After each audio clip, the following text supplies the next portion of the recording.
This is a very simple video. It's about one thing, one very basic thing that causes people confusion and all sorts of misery in life. Why am I making a video on this when I make videos about the things that are the sources of my curiosity, fascination, awe, and wonder? Well, it is pretty amazing that there is a property of the human mind that is there in plain sight, available for conscious inspection, one that causes us to suffer, and yet, unless we're reminded of it, we may not know anything about it. This is something that ought to be part of basic education, an essential part of self-management. So that is pretty fascinating. And if in the process this helps somebody out, all the better. So back to the one simple thing that causes people confusion and all sorts of misery in life. It's an insight into the human mind that, once realized, can alleviate a lot of suffering. It's something meditation may help with, but you don't need to meditate to benefit from it. Buddhism recognizes it, but you don't need to be a Buddhist to use it. I said once recognized it may alleviate suffering, but I may have exaggerated, because the confusion is so persistent and so persuasive that it takes work to be clear about it. And it's not new. It's very, very old. I have no new idea to offer here. And many people have said it better than I can. But no matter how many times you've heard it, it bears repeating. I find that it's freeing to be reminded of it, whether it's me reminding myself or someone else reminding me. So let me remind both of us. Have you ever had a thought or feeling that you found disturbing? Well, of course you have. You're a human being. We all have. But we cause ourselves deep trouble by identifying with our thoughts and feelings. What does that mean? It means we treat our thoughts and feelings as if they're part of us, and as if, because they are ours, they must be important, and we must therefore hold on to them.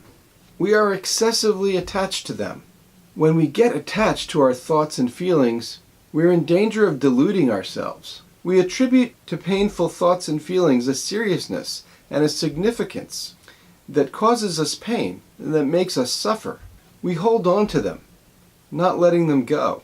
And yet, if you have a feeling that is difficult or painful, or a thought that troubles you, consider this. Every thought and feeling that you have ever had in your entire life has come and gone. Your thoughts and feelings are transient. They come and go. They occur and then they pass away out of our awareness. Of one thing you can be guaranteed. If you feel an unhappy feeling, the time will come when you no longer feel that unhappy feeling. And likewise, if you have a feeling of great joy, no doubt the time will come when you no longer feel that feeling of great joy. Likewise with thoughts. Whatever thought you may be having, that thought will come and it will go. These thoughts are not yours in the conventional sense of ownership. They came unbidden into your awareness, and your suffering may come less from the thought itself than from the attachment to the thought, from holding on to it, from being confused about it, from thinking this is my thought, my feeling, and I must hold on to it. Consider another approach to disturbing thoughts and feelings.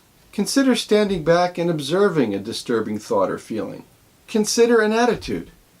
This thought or feeling has occurred to me. It will pass, as all thoughts and feelings do. I can wait until it passes. Or I can let it go. Or I can watch as it occurs, and then as it ceases to occur.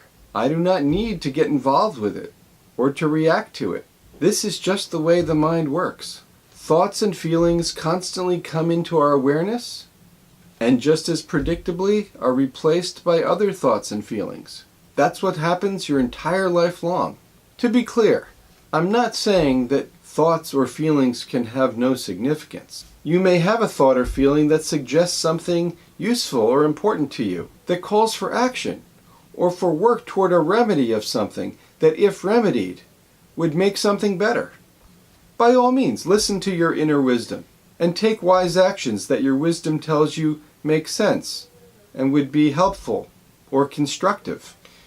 In this case, the task may sound paradoxical. Take the meaning of persistent thoughts and feelings seriously.